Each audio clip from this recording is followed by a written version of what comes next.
Bonjour, je m'appelle Coralie. Je suis ravie de vous accueillir sur cette chaîne. Aujourd'hui, plus que jamais, on parle de sens dans nos vies. Aussi, je vous propose de découvrir des interviews de professionnels passionnés de toute la francophonie qui mettent au quotidien du sens dans leur vie et peut-être vous donner des pistes pour mettre plus de sens dans la vôtre. Si vous appréciez cette chaîne, merci de vous abonner et de liker en dessous. Bonne journée et à très bientôt. Je suis très contente de vous retrouver aujourd'hui et ensemble, nous allons accueillir Chris Empire. Bonjour Chris. Bonjour, comment vas-tu? Bah écoute, très bien, ravie de te recevoir aujourd'hui, même si techniquement ça n'a pas été très très simple, mais nous y sommes arrivés. Tout va bien. Tout va bien, exactement. Alors dis-moi, la première question que je pose, c'est quelle est ton activité? Alors, je suis mentor d'excellence, je suis expert mindset et je suis consultante business et personal branding. Oh là là, ça fait beaucoup de mots puis beaucoup en anglais. Alors, détaille-nous ça un petit peu plus. Alors, mentor d'excellence, qu'est-ce que c'est? C'est tout simplement aider la personne qui a déjà un certain niveau professionnel, un certain niveau de maturité, un certain niveau intellectuel, à aller franchir le cap supplémentaire qui va lui permettre peut-être d'aller déclencher d'autres possibilités, d'autres opportunités parce qu'elle a la sensation de plafonner. En réalité, elle ne plafonne pas, c'est juste qu'elle ne sait pas comment utiliser les ressources qui sont en elle. Et c'est ce à quoi moi, je vais l'aider. D'accord. Ensuite, l'expertise mindset et ma particularité à moi, c'est de remettre en place le cerveau. Donc, je te le retourne, je te fais quelques tours de machine à laver et puis je te remets les choses bien en place. Consultant de business, bah, typiquement, je suis la nana qui, quand tout le monde va penser yaourt en pot, je vais être celle qui va penser yaourt à boire.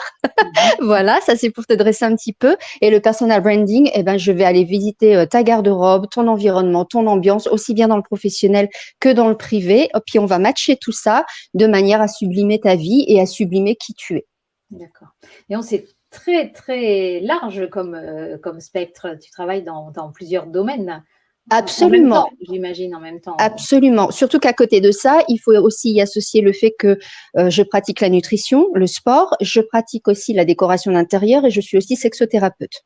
Oui, donc ça fait quand même très, très large comme spectre. Absolument. Alors, bon, la question, est-ce serais-tu multipotentiel ou HPE, HPI ou les 2 ou tout? Enfin bon, voilà. Alors, je suis effectivement ce qu'on appelle THPE et THPI avec plusieurs I. Voilà. D'accord, oui, bon ça on a bien compris en écoutant ce que tu nous présentes aujourd'hui. Et alors tu fais ces activités plus ou moins depuis de nombreuses années? Alors, en réalité, je l'ai fait beaucoup en tant que professionnelle. Je pratique depuis à peu près 2 ans. D'accord. Mmh. Et est-ce que tu vois une évolution dans les personnes que tu peux suivre? Alors certainement parce que toi tu évolues aussi, parce que tu es certainement toujours en train d'apprendre des nouvelles choses, mais par rapport aux personnes que tu accompagnes, est-ce que tu vois des choses qui évoluent? Alors, moi, j'ai 2 types de publics qui n'ont rien à voir les uns avec les autres. Je vais avoir d'un côté un public qui est plutôt avocat, chirurgien, chef d'État, député, etc., etc. Donc ça, c'est un public d'un côté. Et puis de l'autre côté, je vais avoir ce que moi j'appelle les civils, monsieur et madame tout le monde. Alors quand je dis monsieur et madame tout le monde, c'est pas du tout péjoratif, c'est qu'on n'est pas du tout dans le même cadre de responsabilité, on n'est pas du tout dans le même cadre des attentes que la personne peut avoir soit vis-à-vis d'elle-même ou que son employeur peut avoir vis-à-vis d'elle-même. Donc, on travaille un petit peu différemment. Par contre, moi, j'ai 4 piliers qui sont non négociables dans mes accompagnements et que j'imprime directement dès le premier accompagnement et dès le premier entretien. C'est qu'on va travailler la maturité, on va travailler la responsabilisation, on va travailler l'autodiscipline et on va travailler la détermination.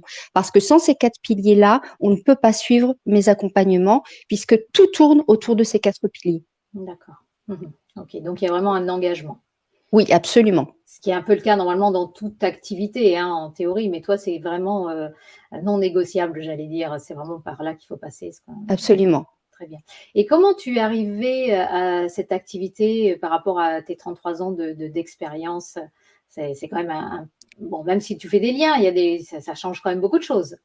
Alors, ça change beaucoup de choses, oui et non. En fait, c'est un concours de circonstances dans ma vie privée qui m'a amenée à décrocher momentanément de mon activité professionnelle, enfin de ma mission. Et je me suis aperçue durant ce laps de temps que beaucoup de civils, même si moi j'en côtoyais déjà beaucoup dans le cadre de mon travail, mais avaient beaucoup de mal à gérer leur quotidien dès lors qu'une vraie problématique se présentait à eux. Et je me suis dit, tiens, mais c'est étonnant quand même parce qu'il y a quand même tout le monde du développement personnel, de la psychanalyse, etc., qui est censé aider ces personnes-là. Comment se fait-il qu'elles n'y trouvent pas d'éléments de réponse ou en tout cas pas satisfaisants ou pas suffisants ou qu'elles n'arrivent pas à s'appliquer à elles-mêmes? Et donc, j'ai creusé un petit peu la question. Alors, c'est là où je me suis aperçue finalement des failles, des manques qu'il y avait et aussi du fait que oui, dans le développement personnel, on propose beaucoup de choses, mais même les personnes qui les proposent, quand bien même elles sont de toute bonne foi et de toute bonne volonté, ne maîtrisent pas elles-mêmes toujours la totalité des outils et ont certains outils qui ne sont pas mis à leur disposition. Mais aussi parce que elles-mêmes, quand elles ont été formées, on les a formées en prétendant qu'on leur livrait 100% de la marchandise. Or, ça n'était pas le cas du tout. Et quand je me suis aperçue de ça, je me suis dit, mince, c'est quand même dommage qu'une personne achète un programme en développement personnel ou une formation, qu'on lui dit être à 100% et qu'elle se rende compte qu'en fait, il n'y a que 10% qu'elle peut concrètement utiliser. Et ça, moi, dans mes valeurs, ça vient me chercher, ça me dérange beaucoup.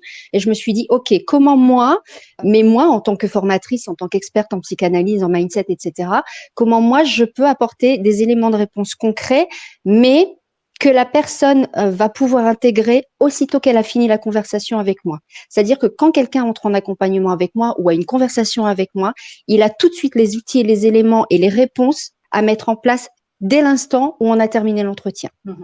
Et moi, c'est ça que je voulais, une qualité de réponse qui fasse que la personne se dise, OK, là maintenant, je tiens quelque chose de concret et de sérieux, je vais le mettre en place aujourd'hui ou cette semaine et je vais clairement voir la différence. D'accord, je comprends bien.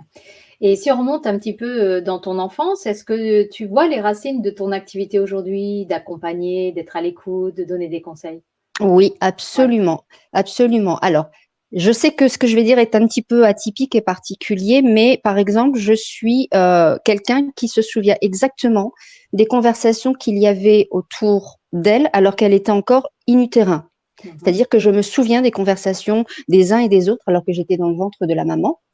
Ça, c'est une première chose. Il faut savoir aussi que j'étais pas forcément destinée à être en vie. J'étais pas forcément destinée à arriver dans ce monde et même à la naissance, j'étais pas censée destinée à y rester. Voilà. Et en fait, toute ma vie est jalonnée de ça, ce qui fait que ma vie est jalonnée de ce que moi j'appelle l'urgence de vivre. Et quand j'ai compris que cette urgence de vivre, c'est vraiment quelque chose qui venait me chercher au plus profond de moi-même, je me suis dit, quand j'observe les gens autour de moi, je remarque aussi cette urgence de vivre qui n'est pas la même que la mienne, puisque on a chacun la sienne, mais je me suis rendu compte que les gens non seulement n'avaient pas conscience de cette urgence de vivre qui était en eux et de fait ne savaient pas quoi en faire et comment la gérer. Et c'est pour ça que ça générait chez eux des peurs, des failles, des faiblesses, des manquements, etc. Parce que cette urgence de vivre, ils n'arrivent pas à la concrétiser et à mettre des mots dessus. Et là, je me suis dit, OK, Chris, ça c'est pour toi, c'est ta partie. Là, tu vas pouvoir les aider concrètement. D'accord. Et qu'est-ce que les… est-ce qu'il peut y avoir des choses en commun, mais les demandes principales que tu as de tes clients, c'est quoi? Les deux, pardon? Les demandes. Les demandes principales, souvent, mes clients, quand ils ont fait 1 ou 2 semaines avec moi, la première réaction qu'ils ont, très, très souvent, c'est de me dire: «Mais Chris, pourquoi on t'a pas connu 10, 15, 20 ans en arrière? On se serait épargné tellement de choses et on aurait grandi tellement vite». Et très vite, la personne vient avec une problématique. Je discute avec elle, je lui montre qu'en fait, cette problématique n'est qu'une conséquence d'un résultat d'une vraie problématique initiale qu'elle n'a pas su percevoir, ce qui est complètement normal. Et je lui montre aussi tout l'intérêt qu'il y a à gagner en maturité, en responsabilisation, en autodiscipline, en détermination pour aller balayer tout ça. Et très souvent, on va aller retravailler ces 4 piliers-là, on va travailler sur le mindset, on va retravailler l'environnement et là, tout va se déclencher de manière très, très limpide. D'accord. Donc tu les suis sur une durée moyenne, pas très longtemps, s'il y a vraiment ce travail derrière? Alors, moi, la particularité de mes accompagnements, c'est que je ne fais pas, par exemple, un coaching par semaine. Ce pourquoi d'ailleurs je suis mentor et consultante. J'ai arrêté le coaching parce que pour moi, ça me limitait dans ce que je pouvais apporter aux personnes qui venaient chercher mes services. Donc, j'ai préféré m'orienter vers un VIP, un one-to-one. Donc, la personne va être avec moi du lundi au vendredi entre 1 heure et 1 h 30 et on va travailler non-stop. On va aller dans le deep, donc on va vraiment aller dans le dur. On va gratter là où vraiment c'est très, très inconfortable. La Mhm. première semaine, en général, est un peu compliquée pour la Sûrement. personne. Voilà, parce qu'il faut qu'elle se remette complètement en question, qu'elle déconstruise et qu'elle construise du nouveau. Et puis ensuite, tout va se mettre en place de manière relativement simple et relativement naturelle parce que la personne va comprendre sa mécanique, va comprendre comment elle fonctionne et va comprendre pourquoi jusqu'alors ça clochait et dorénavant comment elle peut faire pour ne plus être l'ancien elle, si on peut dire ça comme ça, et être le nouveau elle. Voilà. Mhm. D'accord. Ok. Et alors aujourd'hui, de faire cette activité-là, qu'est-ce que ça t'apporte, toi? Moi, ça m'apporte beaucoup parce que déjà, ça me rejoint dans mes valeurs. Moi, ma valeur principale, c'est l'amour de l'humain. Donc, forcément, quand je peux aider l'autre, moi, tout de suite, ça vient me chercher. Et puis, ma deuxième valeur, c'est cette notion aussi d'injustice. Je trouve que à la fois la vie est belle, mais l'humain en fait tellement n'importe quoi que le monde en devient injuste. Mhm. Et moi, ça vient me chercher dans mes valeurs et je me dis, OK, comment on peut remettre un peu de justesse à défaut de justice dans le quotidien de chacun de manière à ce qu'il s'y retrouve et qu'il cesse d'avoir sans cesse ce sentiment de manque, de culpabilité, de carence, de je suis pas assez, il me manque ci, il me manque là, etc. Moi, pour moi, cette notion de manque, c'est un non-sens parce que la notion de manque est toujours par rapport à quelqu'un ou quelque chose.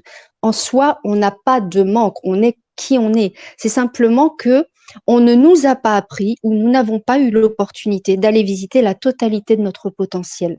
Et c'est en ce sens qu'on a l'impression de manquer de quelque chose. Mais en réalité, une fois qu'on s'en va visiter ça, on manque plus de rien parce qu'on sait où aller puiser au moment où on en a besoin. D'accord. Et pour les personnes qui auraient envie de te voir, donc on va mettre tous les liens bien sûr sous la vidéo. Est-ce que tu fais du présentiel? Est-ce que c'est en distanciel? Comment ça se passe, ton accompagnement? Alors, je fais les deux. Quand je prends une personne en VIP, en fonction de ce pourquoi elle est venue me chercher, on peut le faire en présentiel ou on peut le faire en distanciel. Je te cite un cas de figure, plutôt deux. Une personne, comme c'est le cas actuellement pour un de mes clients, qui va avoir un problème d'obésité morbide, qui va devoir rééquilibrer son alimentation, refaire du sport, travailler sur le mindset. Je vais être en présentiel. Pourquoi? Parce que il va avoir des séances de mindset, mais il va aussi avoir des séances de sport et je vais l'aider à cuisiner et restructurer la totalité de son alimentation. Donc là, il a Mmh. besoin de présentiel. Par contre, une personne qui va venir me voir parce qu'elle a un problème de communication avec son adolescent, ça peut très bien se faire en distanciel et puis D'accord. peut-être ponctuellement, 1 ou 2 fois dans le mois, je vais aller la voir et je vais voir un peu comment ça se danse dans son environnement Mmh. et qu'est-ce qu'on doit réajuster. Donc, je pratique les deux. Mmh. D'accord. OK. Donc, si j'ai bien compris, le sens, de ton activité, c'est vraiment apporter l'aide aux personnes qui n'ont pas, eu de contact avec les éléments qui peuvent leur apporter du mieux-être. Oui, parce qu'en général, le point commun de beaucoup, beaucoup de personnes, et ça, peu importe les études que la personne a faites, peu importe son parcours, le point commun chez toutes, c'est un manque, mais vraiment, là, pour le coup, c'est moi qui utilise le terme de manque, de maturité et de Mmh. responsabilisation. Et c'est souvent à cause de ça qu'on a des soucis dans notre quotidien, parce qu'on ne nous a pas appris à faire preuve de maturité et à avoir le sens des responsabilités et de se responsabiliser. Mmh. C'est sûr. Bah, c'est une notion qu'on n'apprend pas à l'école, hein, la responsabilité. Exactement. Donc, et même la plupart des parents ne savent pas ce que ça veut dire. Assume tes actes, oui, mais pourquoi, comment? Enfin bon, voilà, il y a beaucoup de choses qui sont quand même assez floues Tout et à c'est vrai fait. qu'il y a un gros travail de pédagogie à faire dans l'accompagnement, en Oui, 1er. Donc, oui, d'accord, merci. Donc je vois que tu mets beaucoup de passion dans ce que tu fais. oui. Est-ce qu'aujourd'hui, toi, tu continues à te faire coacher, à te faire accompagner? Alors non, pour plusieurs raisons. D'abord parce que, j'ai vraiment un profil atypique et que, par contre, je mets un point d'honneur. Il n'y a pas un mois où je ne fais pas une formation. Mmh. Mais c'est une formation bien souvent qui est en interne, hein, qui nous correspond à nous, qui est très, très poussée. Et pourquoi je ne fais pas de formation dans le public? Bah, tout simplement parce que, entre guillemets, le temps de retard et le temps de prise de possession des éléments est tellement grand par rapport, moi, à mon parcours et à qui je suis, que je ne m'y retrouve pas, tout Mmh. simplement. Maintenant, il peut m'arriver d'avoir des discussions avec des confrères et des consoeurs qui eux-mêmes sont consultants ou coachs, etc. Et quand je sens que j'ai besoin d'avoir un avis extérieur ou d'avoir un regard extérieur, là, par contre, je n'hésite pas à aller le chercher. Mais Mmh. ça n'est jamais dans le cadre d'un coaching, c'est toujours dans le cadre d'une conversation à cœur ouvert où je dis à la personne, bah, écoute, euh, entre guillemets, si tu as l'impression que là, j'ai pas tous les tenants et les aboutissants, ou s'il y a des choses qui m'échappent, ou si tu as l'impression que sur ce coup-là, je me suis un peu loupée. Est-ce que tu peux mettre le doigt dessus? Parce que moi, j'ai le nez là-dessus et très honnêtement, je ne vois pas. Mmh. Donc, ça, oui, moi, c'est un feedback que j'apprécie beaucoup. Et puis, souvent, l'échange, en plus, il est dans les deux sens. Par contre, la nécessité d'être coaché sur une thématique, non, parce que je maîtrise tellement tous les sujets que limite, ça me ferait régresser. Mmh. Ça me ferait avoir du doute. Donc, je préfère l'éviter. OK. Et alors, on a bien compris que tu faisais quand même beaucoup de choses dans beaucoup de domaines. Oui, Alors, comment tu te ressources? Parce que ça prend de l'énergie tout ça. Et on sent oui. que tu en manques pas, hein? Non, non, non, non, non, je manque pas d'énergie. Alors déjà, il faut savoir que moi, je mange un clown au petit déjeuner, hein, c'est plus Mmh. fort que moi. D'accord. Voilà, c'est dans ma nature profonde. Mmh. J'ai une vraie passion pour la musique. Et quand je dis la musique, ça va du rap à l'opéra, c'est tout confondu, c'est toutes les musiques du monde. J'aime tous les styles, j'aime l'art en général. Donc tout ce qui, de près ou de loin, a un rapport avec l'art, que ce soit un musée, une sculpture, un rouge à lèvres, un sous-vêtement, un chapeau, un tableau, peu importe, ou même la cuisine, pour moi, c'est de l'art. Et là où je Mmh. me ressource, c'est que j'essaie toujours de comprendre qui est la personne derrière et quelle était son intention, quel est le message qu'elle veut véhiculer, etc. Et moi, ça me ressource énormément. Après, à côté de ça, j'ai une vraie passion pour la danse. J'ai une vraie passion aussi pour tout ce qui est skincare, make-up, fashion, etc., etc. J'adore le dessin, j'adore la peinture. Mais tu vois, on s'y retrouve toujours parce qu'il y a toujours une forme d'art de près ou Ouais, de loin. de créativité en tout cas. Mmh. Oui, oui, oui, Mmh. D'accord, donc tu pratiques et puis bon, a priori le sport aussi parce que si tu oui, accompagnes, je pense que tu en fais aussi. absolument. Alors, ma prochaine question c'est, alors Chris, ton prochain grand rêve, c'est quoi? Mon prochain grand rêve, alors, il n'est pas pour tout de suite, hein, si j'en ai conscience. En réalité, moi, pourquoi je fais ça? J'ai un objectif vraiment Mmh. très précis. J'aimerais ouvrir ce que moi j'appelle l'université des mérites. Alors, en quoi consiste l'université des mérites? C'est tout simplement aller chercher dans les prisons, dans les foyers, dans les camps de réintégration, dans les camps de redressement, etc., les jeunes adolescents et les jeunes adultes à qui on n'a pas donné la chance dans la vie ou qui n'ont pas su la saisir pour X ou Y raison qui leur appartiennent. Moi, j'ai pas de jugement là-dessus. Et pouvoir former de mon propre chef des coachs, des petits, des experts mindset, etc., qui vont ensuite accompagner ces jeunes pour leur donner vraiment, véritablement, des belles fondations, des bonnes bases, une seconde chance, de sorte que quand ils sortiront de cette université des mérites, ils pourront être avocats, chirurgiens, médecins, boulangers, ce qu'ils veulent, ils Mmh. auront à nouveau les bonnes bases et ils seront complètement sortis de toutes leurs addictions, tout ce qui est, voilà, que ce soit une addiction au porno, que ce soit une addiction à la violence, que ce soit une addiction à la drogue, à l'alcool, peu importe l'addiction, ils ressortiront de là flambant neuf, on va dire ça comme ça, flambant Mmh. neuf, et avec cette conviction, cette certitude que peu importe ce qu'ils ont entendu sur eux, peu importe ce qu'on leur a dit, ça n'était pas vrai. Mmh. Non, c'est un sacré rêve, hein, ça. Et Ouais. justement, la question suivante, c'est est-ce qu'un jour tu souhaites enseigner une méthode? Là, il faut former des personnes, j'imagine, pour accompagner ce type de public. Donc ça veut dire que toi, avec toutes tes connaissances, tu penses un jour, enseigner une méthode, Chris Empire? Alors, je dirais pas enseigner une méthode parce que non seulement je veux vraiment, à titre personnel, former les personnes, mais je veux m'assurer aussi que ces personnes ont la même vision, les mêmes objectifs, les mêmes valeurs que moi. Ça, Mmh. pour moi, c'est du non négociable. La deuxième chose, c'est que je ne veux pas faire des Chris Empire, des petits clones. Ça, Mmh. je n'en veux pas non plus. Et la troisième chose, c'est que je ne veux pas, en tout cas moi, pour ma façon de faire et d'être, je ne veux pas que ça devienne un business. Je ne veux pas faire une école de formation, une université ou je ne sais pas quoi, où on formerait voilà, des coachs, des consultants Chris Empire. Ça ne Mmh. m'intéresse absolument pas. Par contre, j'ai à cœur à ce que toutes les personnes qui vont accompagner ces jeunes soient formées par moi à titre personnel. Ça, c'est du non négociable. Mmh. D'accord. Parce que tu sais par où il faut passer, quelle technique il faut utiliser Oui, et oui, comment. Mmh. oui. Et que c'est pas à la portée de tout le monde, c'est pas pour n'importe qui. Mmh. D'accord. Donc ça veut dire que c'est choisir les personnes qui peuvent suivre cette formation. C'est pas seulement permettre aux personnes de vouloir de la faire, c'est que c'est toi qui donnes ton aval pour C'est que les ça, personnes puissent suivre la formation. c'est ça. OK, Parce que donc c'est une c'est costaud, hein. sélection. Ouais, ouais, C'est costaud. oui, d'accord, je comprends bien. D'accord et puis, bah, là, on arrive, vers les 10 dernières minutes, donc je pose la Mmh. question à toutes les personnes que j'interviewe. Si tu avais un conseil à donner concernant ton organisation, puisque tu fais quand même des choses très différentes dans des milieux très divers et puis des Oui, déplacements aussi, est-ce que tu oui. aurais des trucs et des astuces à partager ou des choses qui ont changé radicalement, toi, ta façon de t'organiser? Alors moi, il faut savoir que je suis quelqu'un qui dort très peu de par mon ancienne activité, Bonne donc chance. du coup, j'ai gardé ça et pourtant j'ai besoin de beaucoup, beaucoup de sommeil parce que j'ai un cerveau qui va Mmh. très vite, voilà, donc il a besoin de se reposer. Moi, je dirais que, veiller à son alimentation, peu importe celle que l'on choisit, veiller à son alimentation pour voilà, avoir la totalité de ce que le corps a besoin. La deuxième chose, c'est veiller non pas à sa quantité, mais à sa qualité de sommeil. Veiller à avoir un sommeil réparateur. Mmh.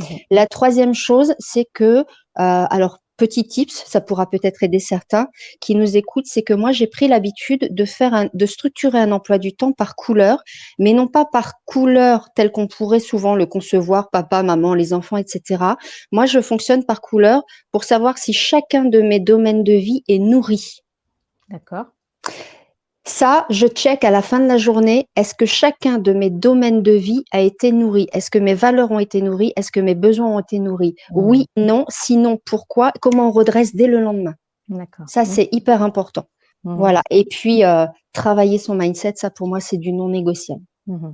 Quand tu parles, sommeil, tu parles de qualité plutôt que de quantité. Ça veut dire, qu'il y a des techniques pour mieux dormir, il y a des moyens, des choses que toi tu utilises ou, Oui, c'est oui, pas oui, oui, oui, compliqué, oui, non? oui, oui, Mmh. oui. Alors moi déjà l'heure avant le sommeil, je fais plusieurs choses. Déjà, pas d'écran, pas de téléphone, ça c'est Mmh. clair. La deuxième chose, c'est que je mets des huiles essentielles d'ambiance dans ma chambre. Mmh. La troisième chose, c'est que je veille à avoir une literie, donc surtout un matelas et un oreiller de qualité. Mmh. Ensuite, sur moi, je mets aussi certaines huiles essentielles pour apaiser Mmh. le système nerveux, le mental, et cetera, et cetera. Tous les soirs, je check ma journée, Mmh. j'enlève la charge mentale qui est inutile Mmh. et puis, je me dis toujours: «OK, c'est pas le tout de dire: "Oui, tu as été fier de toi pour ça et puis tu es moins fier de ça"». Moi, j'aime pas trop cette façon de fonctionner. Par contre, je me dis: «OK, aujourd'hui j'ai fait ça, demain comment je peux encore améliorer?» Mmh. Et surtout, je ne vais jamais me coucher sans avoir une pensée pour une ou plusieurs personnes que j'estime, moi, devoir remercier ou envers qui je dois avoir de la reconnaissance et avant d'aller au dodo, peu importe l'heure qu'il est, j'envoie un message à cette personne. D'accord. OK. Bah, merci pour, on va essayer ça pour mieux dormir ce soir. Donc, on arrive à ma dernière question. Alors Chris, est-ce qu'aujourd'hui tu kiffes ta vie? Absolument. Pas suffisamment, je dirais que je pense que je pourrais la kiffer encore plus, Mmh. j'imagine. Mais oui, parce qu'on a tous des rêves, on a tous envie de plein, plein de choses. Et puis, moi, si je pouvais, j'aiderais et je sauverais la terre entière. Donc, pas suffisamment. Mais oui, oui, je suis très, très satisfaite de mon quotidien et de mon existence. Alors est-ce que tu crois que c'est ça qui donne vraiment du sens à ta vie? De kiffer sa vie en participant à l'accompagnement d'autres personnes? Je pense que plus on se sent, je dirais pas utile, mais impliqué dans la vie des autres, plus on a vraiment la belle intention de les soutenir, de les stimuler, et puis voilà, de leur montrer que c'est possible et que même eux peuvent le faire et là, je pense qu'on a le vrai sens de l'existence. Mmh. Donc c'est pas seulement être un exemple pour les autres, mais c'est aussi les aider en les stimulant? Oui, Mmh. absolument. Mmh. D'accord. Bah, écoute, merci beaucoup pour ce mot de la fin, je pense qu'il y a plein de petits messages qui sont passés et j'espère que chacun s'en saisira et puis je te souhaite, une très belle continuation, puis surtout une très belle fin de journée, Chris. Merci pour l'invitation, avec grand plaisir.